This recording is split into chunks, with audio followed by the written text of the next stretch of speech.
They say money can't buy happiness, but it can buy a very convincing alibi.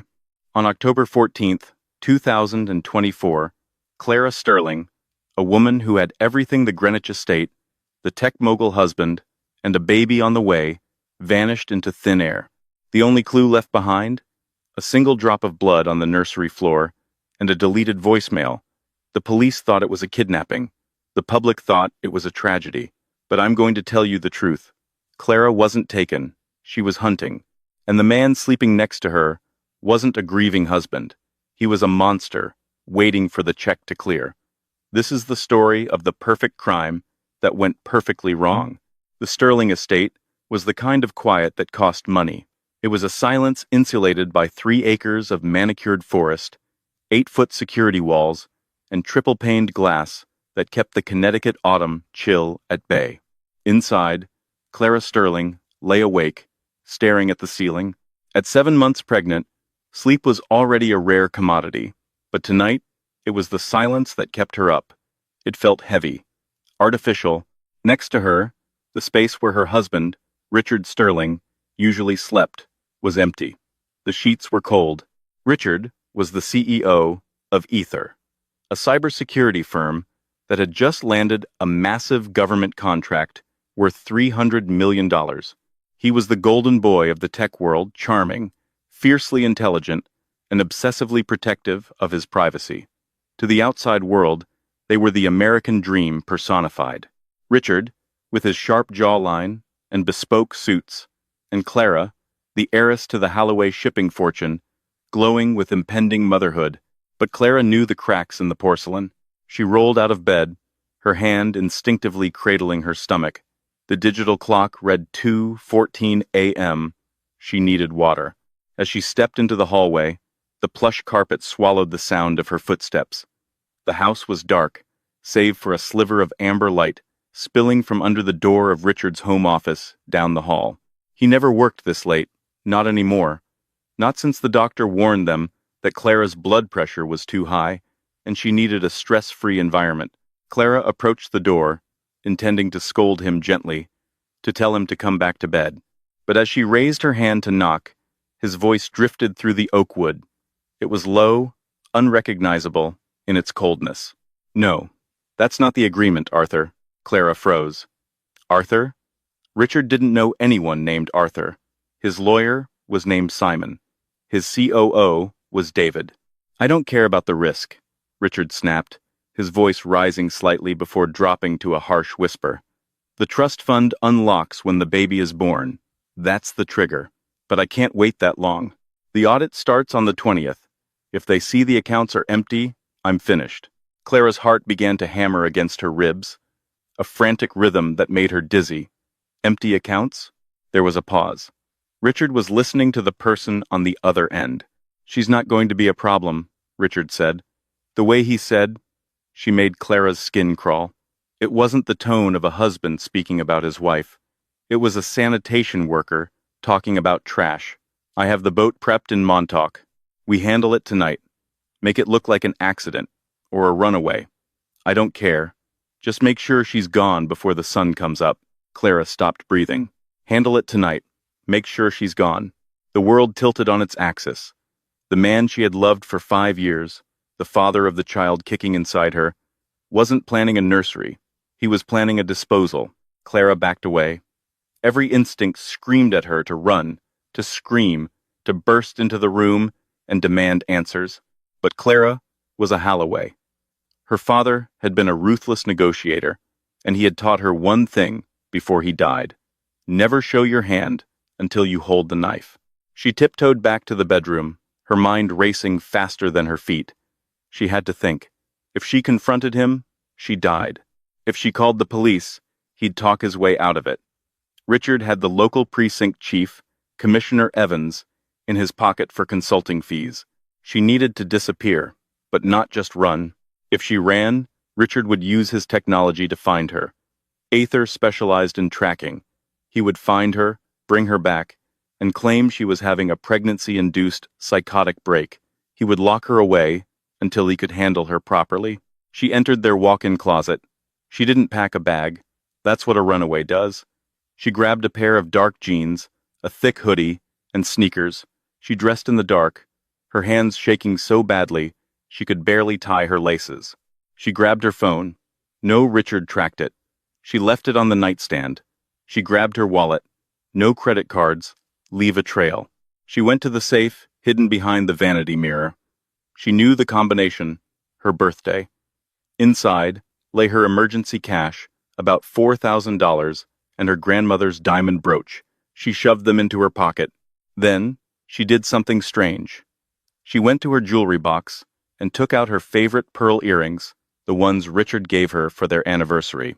She pulled one hard, snapping the post, and dropped it on the floor near the bed. Then she took a heavy glass vase from the nightstand and smashed it against the corner of the wall, sending shards skittering across the carpet. She wasn't running away. She was being taken. Clara moved like a ghost through the house she technically owned. She bypassed the mudroom and went out through the kitchen side door. She knew the security system's blind spot. To the gardener, Mr. Henderson had mentioned the sensor on the east gate was faulty due to the ivy overgrowth. Richard had been meaning to fix it for weeks. His laziness will save my life, she thought bitterly. She slipped into the cool night air. The garage was detached. Inside sat her Range Rover and his vintage Porsche. She couldn't take the cars. They had GPS. She had to walk. The estate was 2 miles from the main road and another 5 to the train station, but she couldn't go to the station. Too many cameras. She walked into the woods. The Connecticut forest was dense, the ground covered in damp leaves. Every twig snap sounded like a gunshot. She walked for an hour, the cold biting through her hoodie, her pregnant belly heavy and aching. She reached the service road that ran behind the estate, a road used only by delivery trucks. She waited. At 4:15 a.m., the headlights of a bakery delivery truck cut through the mist. It was the daily delivery for the cafe in town.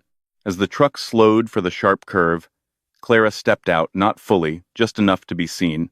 The driver slammed on the brakes. An older man, face lined with fatigue, rolled down the window. "Lady, you all right?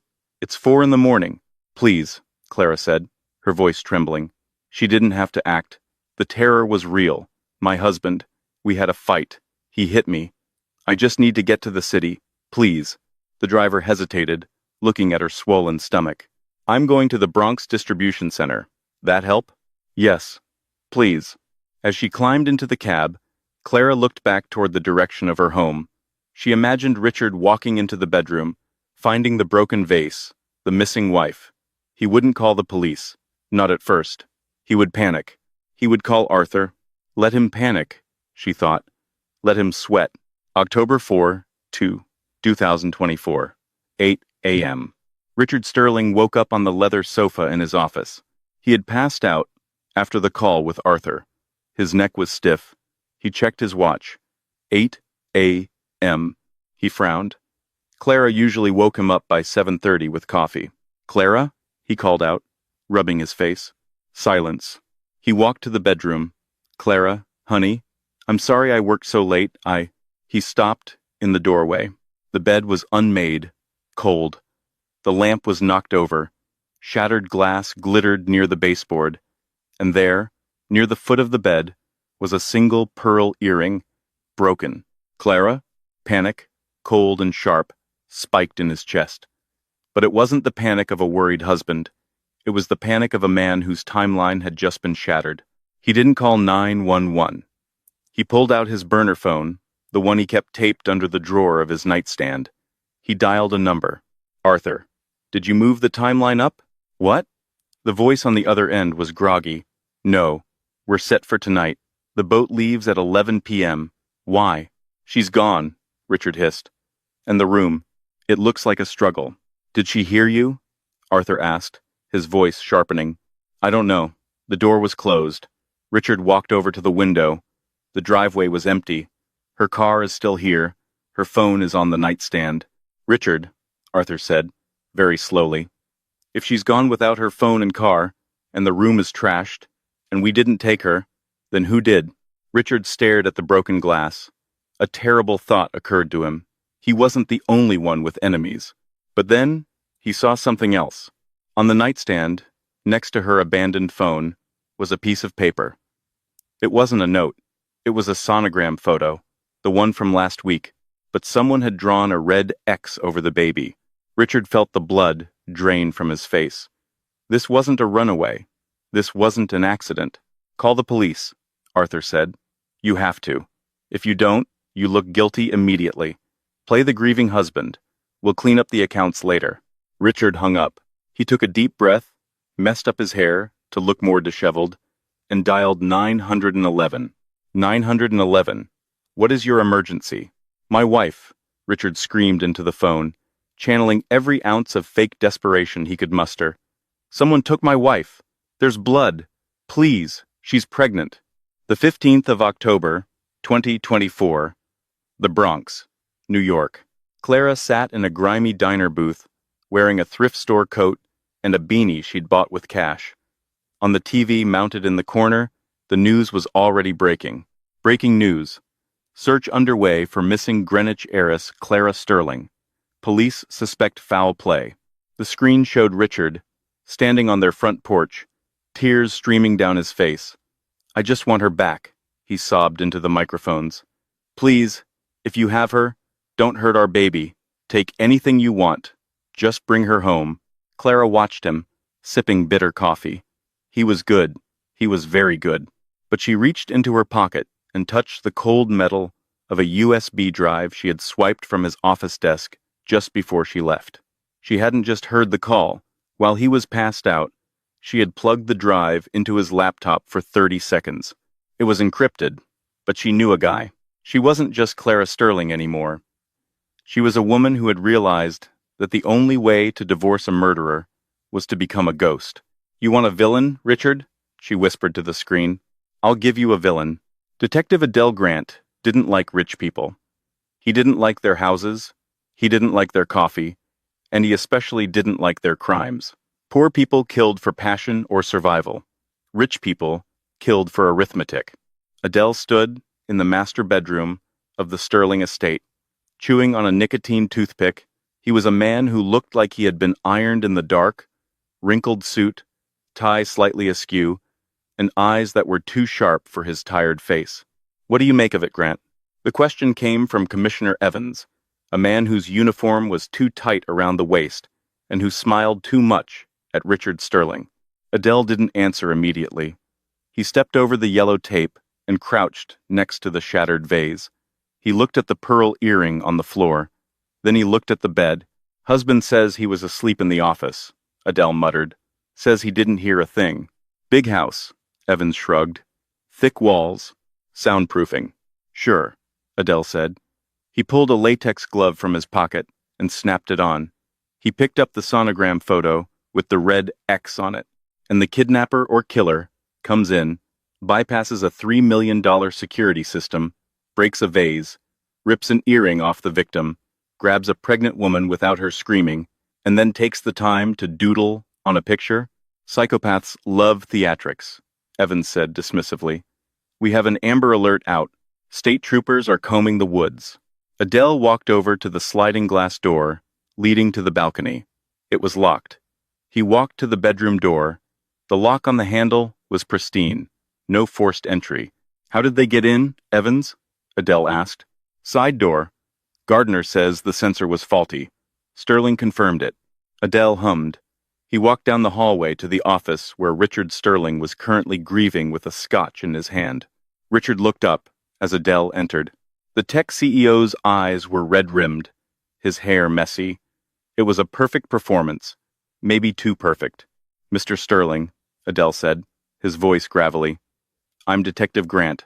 I just have a few questions. I told the other officers everything, Richard said, his voice cracking. Why aren't you out looking for her? We are. But to find her, I need to know who would want to take her.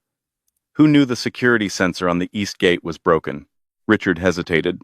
Just a fraction of a second. The staff, me, Clara, and who else? Adele pressed. Business rivals? Angry ex-employees? I run a cybersecurity firm, Richard said, sitting up straighter.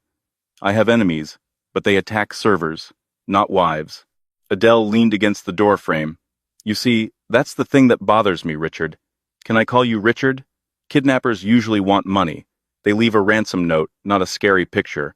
Killers usually want the body hidden. They don't leave a trail of breadcrumbs like a broken earring. This feels staged.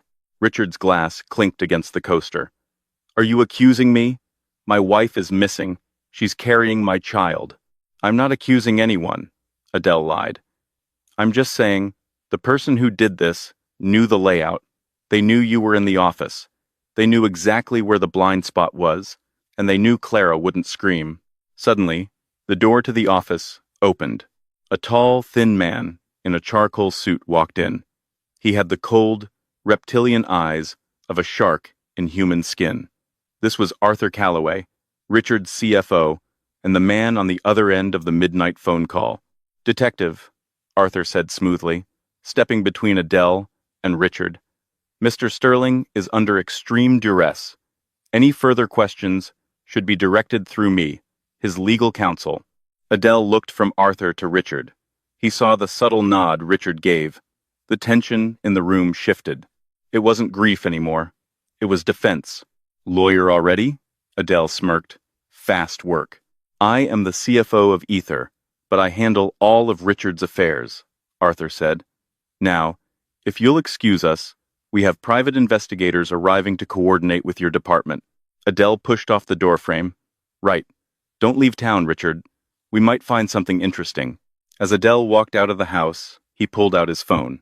He dialed his junior partner, Officer Maria Rodriguez. Maria, he said, pull Richard Sterling's phone records, and pull Arthur Calloway's too. And do me a favor, get a warrant for the encrypted cloud backups of the house security system. I want to know if that sensor was really broken or if someone turned it off remotely. Inside the office, the moment the door clicked shut, Arthur turned to Richard. The calm facade dropped. You idiot, Arthur hissed. I told you to make it look like an accident. The red X on the photo? That's melodramatic garbage. You're drawing attention. I didn't do it, Richard whispered frantically. I told you. I woke up and she was gone. The photo was there. Arthur froze. He stared at Richard. Wait, you didn't plant the photo? No? I thought you sent someone early. Arthur walked to the window, looking out at the police cruisers. If you didn't plant the photo, and I didn't send anyone. He turned back, his face pale. Then she's not dead, Richard. She's running. And she's trying to frame you. Clara had dyed her blonde hair, a dull, chemical black, in a gas station bathroom.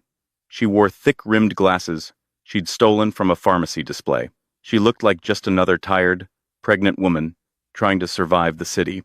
She was staying in a cash-only motel in Queens, the kind of place where the walls were thin and the sirens never stopped. She sat on the edge of the sagging bed, staring at the silver USB drive. It was a standard-looking drive, but she knew better. Richard was paranoid. Ether used military-grade encryption. She couldn't plug it into a library computer. It would alert Richard immediately. She needed a ghost. Clara reached into her memory, back to her college days at MIT, before she dropped out to manage the Holloway Charity Foundation.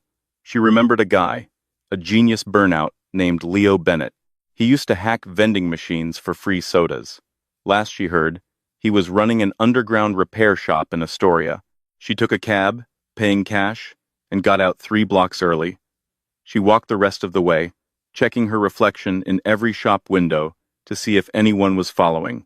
Leo's shop was a hole in the wall called Bennett Tech and Repair. The windows were covered in old newspapers. Clara pushed the door open. A bell jingled. The smell of solder and stale pizza hit her. Leo was behind the counter, dismantling a drone.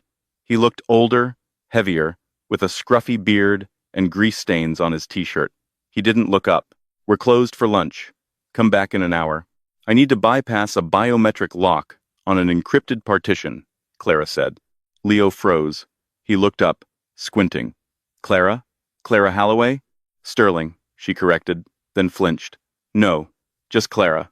Leo's eyes widened as he looked at her dyed hair and her stomach. Jesus, Clara, I saw the news. They say you were kidnapped. Richard was crying on CNN. Richard is the one who hired the kidnappers, Clara said, her voice steady. She walked to the counter and slammed the USB drive down. This is his personal drive. I swiped it before I ran. I need to know what's on it, Leo, and I need to know without pinging his servers. Leo looked at the drive, then at the door. He walked over, flipped the sign to closed, and locked the deadbolt. If Richard Sterling is after you, Leo said quietly, then I'm an idiot for helping you. That guy has contracts with the NSA. If you don't help me, I'm dead, Clara said. And so is this baby. Leo sighed. Come to the back. They went into his clean room, a Faraday cage lined with copper mesh to block all outgoing signals. Leo plugged the drive into an air-gapped laptop, a computer that had never touched the internet. Okay, Leo muttered, his fingers flying across the keyboard. It's AES 256. Nasty stuff. But, wait, this isn't just a secure drive. It's a ledger. A ledger? Yeah. Look at these file names. Project Chimera, Offshore Cayman, Arthur Payouts. Leo ran a decryption script. It took 20 minutes. When the first file opened, Clara gasped. It wasn't just embezzlement. It was treason. Holy, Leo whispered. Clara, look at this. Richard isn't just stealing from the company. He's selling government data. Ether's cybersecurity contract with the Defense Department. He's backdooring it. He's selling vulnerability data to foreign buyers. Clara felt sick. That's why he needed the money. That's why he couldn't wait for the trust fund. He's in debt to someone dangerous. Wait, Leo said, pointing at a folder named October 2024. Open that. Clara clicked it. It was a PDF, a life insurance policy, taken out on Clara Sterling, dated 3 months ago. Beneficiary, Richard Sterling. Value, $20 million. And right below it, a transfer request form to a bank in Switzerland, scheduled for October 20th. He was going to cash out, Clara realized. Kill me, get the insurance, unlock the trust fund, and disappear before the treason investigation hit. Clara, Leo said, his voice trembling, you have the smoking gun. You need to go to the FBI. I can't, Clara said. Richard owns the local police. If I surface, he'll know exactly where I am before I can get to the feds. I need to get this to someone who hates him. Someone who can't be bought. Who? Clara thought for a moment. Detective Adele Grant. I saw him on the news this morning. He looked annoyed. He looked like he didn't believe Richard. Risky, Leo warned. Suddenly, a red light on Leo's wall started flashing. A low hum filled the room. What is that? Clara asked. Leo's face went white. He ripped the USB drive out of the laptop. Signal detector. Someone just pinged the location. But we're in a Faraday cage. The drive, Leo yelled. It has a localized RFID tag embedded in the casing. It doesn't need internet. It just needs to be near a cell tower to bounce a passive signal. Richard knows the drive is in Astoria. Clara grabbed the drive. I have to go. Take the back exit, Leo said, throwing her a burner phone. Don't turn it on until you're 10 miles away. Go. Clara burst out into the alleyway. The sky was gray. It was starting to rain. She ran toward the subway station. As she reached the corner, a black SUV screeched to a halt in front of Leo's shop. 2 men in tactical gear jumped out. They weren't police. They were cleaners. Clara didn't look back. She scrambled down the subway stairs, her heart pounding in her throat. She had the evidence. She had the target. But now, the hunters were closing in. The rain had turned the city into a blur of neon and gray. Clara stood in a phone booth on the corner of 42nd and 8th one of the few remaining functional payphones in the city. It smelled of urine and stale tobacco, but it was the only safe line left. She dialed the number she had memorized from the news report. Not the precinct general line, Detective Adele Grant's direct desk extension. It rang 3 times. Grant. The voice was gruff, tired. Don't speak, Clara whispered, pressing the receiver close to her cheek. Just listen. You were at my house yesterday. You saw the broken vase. You saw the earring. There was a pause on the line. She could hear Grant shifting in his chair. Mrs. Sterling? I'm not Mrs. Sterling anymore. I'm the woman your commissioner is being paid to ignore. Listen to me, Grant said, his voice dropping to a low, urgent rumble. You need to come in. It's not safe out there. If I come in, I'm dead, Clara snapped. Richard has Commissioner Evans in his pocket. I have proof, detective. Real proof. Not just domestic abuse treason. He's selling Ether's government backdoors to foreign buyers. The kidnapping was a cover to liquidate his assets and flee before the audit hit. Treason? Grant let out a sharp breath. That's federal. That's FBI. Richard is the FBI's contractor, Clara hissed. They trust him. They won't believe a hysterical pregnant wife without hard evidence. I have the drive. I have the ledger. But I can't decrypt the final partition without his biometric key, his voice print. What do you need me to do? I need you to get his voice, Clara said. I need him to say a specific phrase. It's the passkey. If you can get him to say it while recording, I can unlock the drive and send you the files. What's the phrase? Clara took a breath. The hull is breached. Abandoned ship. It's from an old naval book his father loved. He uses it for his highest security protocols. Okay, Grant said slowly. I can try to bait him, but I need to know you're safe. Where are you? Clara hesitated. I'm at the Port Authority. I'm taking a bus to...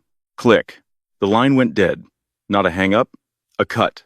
Clara stared at the phone. A cold dread washed over her. She hadn't told him the real location. She was nowhere near Port Authority, but the line cutting meant someone was listening. Meanwhile, at Ether headquarters, Arthur Calloway took off his headset and looked at the technician monitoring the server wall. Did you get the location? Triangulated to a payphone in Midtown, the tech said. But she mentioned Port Authority. Arthur smoothed his tie. She's lying about the bus, but she's desperate. She reached out to Grant. That's a problem. He picked up his phone and dialed Richard. Richard, your wife just called Detective Grant. She's trying to flip him, kill him. Richard's voice came through, jagged with stress. No, Grant is a cop. Killing a cop brings the heat we're trying to avoid. We need to discredit him, and we need to find Clara before she unlocks that drive. She needs your voice print. My voice? She needs a phrase. The hull is breached. Don't say it to anyone, Richard. Not even in your sleep. She's haunting me. Arthur, Richard whispered. I swear. Last night, the lights in the master bedroom turned on by themselves. The thermostat dropped to 50 degrees. I heard the baby monitor crackle. You're cracking, Arthur said coldly. Pull yourself together. I'm sending a team to Grant's location. If she tries to meet him, we take her.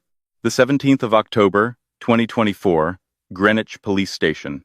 Adele Grant stared at the dead phone. He slowly placed the receiver down. He looked around the bullpen. Officers were typing, drinking coffee, laughing. It looked normal, but Adele felt the eyes on him. He stood up and walked to the water cooler. As he passed Commissioner Evans's office, he saw the door was slightly ajar. Evans was on the phone. Yes, she called him. No, he didn't leave yet. I'll keep him here. Adele didn't stop walking. He went straight to his desk, grabbed his keys, and walked out the back exit. He knew the game now. The commissioner wasn't just incompetent, he was compromised. Clara was right. Adele got into his beat-up sedan. He didn't go to Port Authority. He drove to a small electronics shop in Chinatown. He bought a burner phone and a high-end directional microphone. Okay, Mrs. Sterling, he muttered to himself. You want his voice? Let's go get his voice. Richard Sterling was a man who believed in control. He controlled data, he controlled markets, and he controlled people. But he couldn't control his own house. It started small. The smart fridge ordered 3 gallons of milk, Clara's favorite brand, which he didn't discover until they were delivered to the front door. Then, the sound system. At 3 a.m., the house speakers flared to life. It wasn't music. It was a recording of a heartbeat. Thump, thump, thump, thump, the sound of a fetal ultrasound. Richard bolted upright in bed, sweating. Computer. Mute system. The house didn't respond. The heartbeat grew louder, shaking the walls. He grabbed his phone to call tech support, but the screen was black. A single image faded in. The red X. Arthur! Richard screamed, running into the hallway. Arthur! She's doing it again! But Arthur wasn't there. Arthur was in the city, trying to scrub the financial records. Richard was alone in the fortress he had built. He ran to the server room in the basement. The door was locked. The keypad flashed red. He punched in his code. Access denied. Open the damn door, he yelled, kicking the steel frame. Suddenly, the heartbeat stopped. The silence was worse. Then, a voice came over the intercom. It was synthesized, robotic, but the cadence was familiar. Why did you do it, Richard? Who is this? Richard shouted, spinning around. I'll kill you. I see you on the cameras. You can't see a ghost, Richard. You wanted me gone. I'm gone. But the baby is cold. Richard fell to his knees, covering his ears. Stop it. It wasn't my fault. I had to. The audit. Confess, the voice said. Tell the truth, and the noise stops. I can't, Richard sobbed. They'll kill me. Arthur will kill me. Outside, in the bushes near the east gate, Clara lowered the directional Wi-Fi antenna Leo had built for her. She was shivering, rain soaking through her coat, but her eyes were burning with rage. She had cracked the guest network using the old password Richard never changed. From there, she had wormed into the smart home hub. It wasn't high-level hacking. It was intimate knowledge. She knew he never updated the firmware on the nursery monitors. She wasn't just scaring him. She was hurting him. She typed a command on her laptop. Execute. Lights, strobe, pattern, alpha. Inside the house, every light fixture began to flash violently. The alarm system triggered, blasting a siren. Richard, now in a full psychotic break, ran to the front door. He threw it open and stumbled out onto the porch, waving a handgun he had pulled from his safe. Come out, he screamed into the darkness. I know you're there. I killed you. You're dead. The driveway. Detective Adele Grant had just pulled up to the gate, intending to use the directional mic to record Richard from a distance. Instead, he saw the CEO of Aether standing on his porch, in his boxers, waving a gun and screaming about murder. Adele didn't wait. He killed the headlights and unholstered his weapon. He wasn't going to wait for a warrant. This was exigent circumstances. He moved up the driveway, using the landscaping for cover. Richard Sterling, Adele shouted. Drop the weapon. Police. Richard spun around, eyes wild. You're working with her. You're with the ghost. There is no ghost, Richard, Adele said, calm, stepping into the light of the strobing porch lamps. Put the gun down. We can talk about Arthur. Arthur? Richard laughed hysterically. Arthur says the hull is breached. He says, abandon ship. Adele froze. The phrase, Adele's hand went to his pocket, ensuring the digital recorder was running. What did you say, Richard? The hull is breached, Richard screamed, pointing the gun at his own head. Abandon ship. It's all over. The accounts are empty. Click. Adela had it. But before he could move in to arrest him, a shot rang out. Not from Richard's gun. From the woods, Richard's shoulder exploded in red. He spun and collapsed. Dropping his weapon, Adele dove behind a stone pillar. Shots fired. Officer down, he yelled into his radio, praying the dispatch wasn't blocked. From the tree line, 3 figures in black tactical gear emerged. They moved with military precision, Arthur's cleaning crew. They weren't here to save Richard. They were here to silence him. And now, Adele was the only thing standing between the truth and a cover-up. Clara, Adele yelled, hoping she was listening somewhere. I got the code. Run. Somewhere in the darkness, Clara heard him. She slammed her laptop shut. She had the voice print. She had the distraction. She didn't run away. She ran toward Adele's car. The rain had turned from a drizzle into a deluge, hammering against the asphalt of the long, winding driveway. It washed the blood from Richard Sterling's shoulder into the expensive landscaping, turning the pristine white hydrangeas a sickly shade of rust. Detective Adele Grant was pinned. He was crouched behind a heavy stone pillar that marked the entrance to the estate's inner courtyard. Bullets chipped away at the granite inches above his head, sending stinging shards of rock into his hair. He checked his service weapon. The slide was hot against his palm. 2 rounds left, maybe 3. 10 yards away, Richard Sterling lay in a heap on the wet gravel. The billionaire tech mogul, the man who had orchestrated a fake kidnapping to cover up high treason, was sobbing. He clutched his shoulder where the sniper's bullet had tagged him, a non-fatal shot designed to incapacitate, not kill. The cleaners wanted him alive just long enough to get the encryption keys. "Help me," Richard wailed, his voice cracking. "Grant, don't let them take me." Adele gritted his teeth. "Shut up, Richard. Keep your head down." From the darkness of the tree line, 3 figures advanced. They moved with the fluid, terrifying precision of apex predators. These weren't street thugs. These were the cleaners' ex-Special Forces mercenaries on Arthur Calloway's payroll. They wore night vision goggles and carried suppressed carbines that spat death with barely a whisper. "Detective Grant," a voice called out from the darkness. It was mechanically distorted, amplified by a throat mic. "We have no quarrel with the police. Throw out your weapon and the recording device. We take Mr. Sterling. You walk away. It's a simple transaction." Adele laughed, a dry, humorless bark. "Sorry, fellas. I don't negotiate with treasonous garbage, and I definitely don't litter." A burst of automatic fire chewed up the ground near Adele's feet, forcing him to tuck his legs in tight. He was trapped. He knew it. The only thing keeping him alive was the pillar, and the mercenaries were already flanking him. One was moving left, circling toward the garage. The other was moving right, through the rose garden. Adele looked toward his sedan, parked 50 yards back down the driveway, its headlights killed, indistinguishable from the shadows. Clara. She was in there. She had to be. When the shooting started, he had seen a shadow move in the back seat. She hadn't run into the woods. She had run to the only source of technology she could find. Adele reached into his pocket and pulled out the digital recorder. The red light was still blinking. He had it. He had the voice print. Richard screaming, "The hull is breached! Abandon ship!" It was the key to everything. The key to the encrypted drive Clara had stolen. The key to proving Richard sold out his country. If Adele died here, the recorder would disappear. The cleaners would strip his body, sanitize the scene, and Richard would vanish into a black site or the bottom of the Sound. Adele took a breath. It was a stupid plan. The kind of plan that got good cops killed in bad movies. "Clara!" Adele roared, his voice tearing through the sound of the rain. "Heads up!" He didn't wait for a response.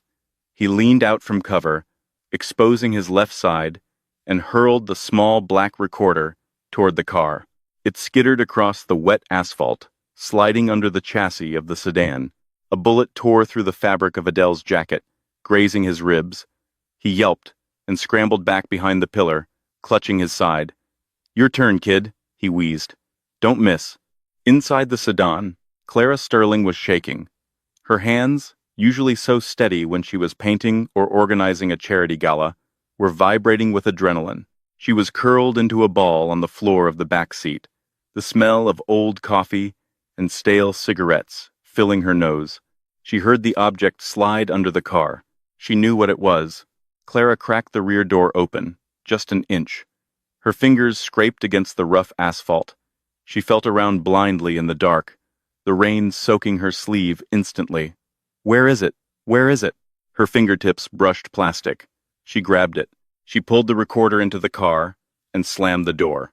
"Okay," she whispered to herself. "Okay." She plugged the recorder into the audio jack of the laptop she had propped open on her knees.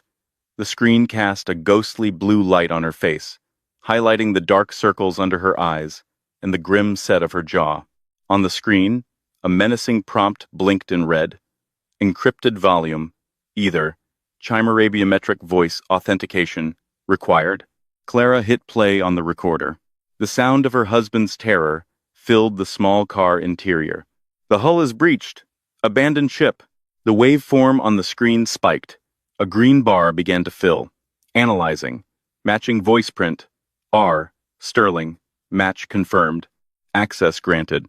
The screen flooded with file directories. It was all there. The blueprints for the NSA's firewall backdoors. The wire transfers to the Cayman Islands. The emails between Richard and foreign intelligence officers. And the hit order on her life, signed by Arthur Calloway. Clara didn't look at the files. She didn't need to read them to know they were poison. She opened a script program Leo had installed for her back in Queens. It was a dead man switch, a mass distribution protocol designed to broadcast data to a preset list of servers instantly. The recipient's list was a masterpiece of scorched earth tactics. Asterisk. The Federal Bureau of Investigation, Cybercrimes Division. Asterisk.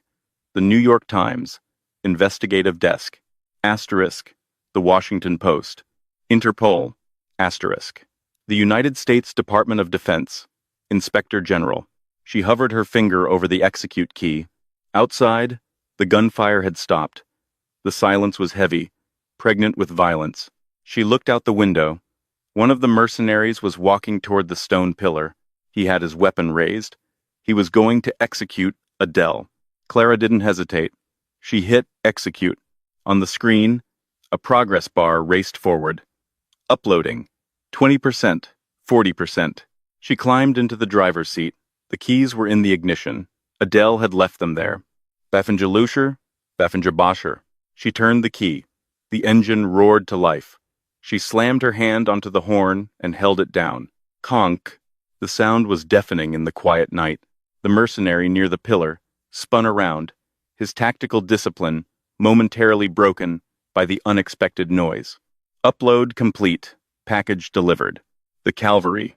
Adele heard the horn. He saw the mercenary flinch.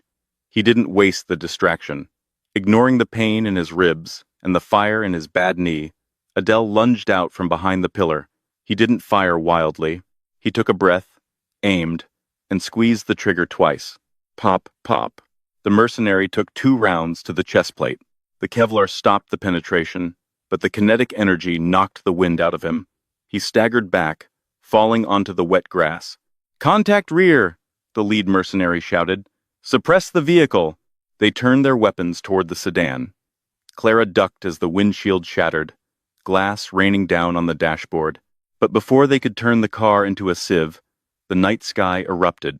It wasn't thunder. It was the distinct, rhythmic thwup thwup thwup of a helicopter rotor. Floodlights from above blinded everyone on the ground. A voice, amplified by a loudspeaker that shook the very ground, boomed from the heavens. "Federal agents, drop your weapons. Down. Get down now." From the main gate, the iron doors were rammed open by a heavy armored Bearcat vehicle. Behind it streamed a dozen black SUVs, lights flashing red and blue. The data dump hadn't just alerted the FBI. It had triggered a Tier 1 national security response. The moment those files hit the DoD servers, Ether was flagged as an active, hostile entity. This wasn't a police raid anymore. It was a military operation. The mercenaries knew it was over. You can fight a detective. You can fight a SWAT team. You cannot fight the full weight of the U.S. government when they think you've stolen nuclear codes. The lead mercenary dropped his rifle. He raised his hands. "We surrender!" he shouted. "Don't shoot!" FBI hostage rescue team operators swarmed the driveway, zip-tying the mercenaries before they could even blink. Adele slumped against the pillar, sliding down until he was sitting in the mud. He holstered his empty gun. His hands were shaking. He reached into his pocket, pulled out his pack of nicotine toothpicks, and stuck one in his mouth. "About time," he muttered. The confrontation. The chaos of the arrest was a blur. Paramedics were tending to Adele. Agents were securing the perimeter. But in the center of the storm, there was a strange, quiet moment. Richard Sterling was being hoisted onto a gurney. His expensive suit was ruined. His face was gray with shock and pain. He was handcuffed to the rails.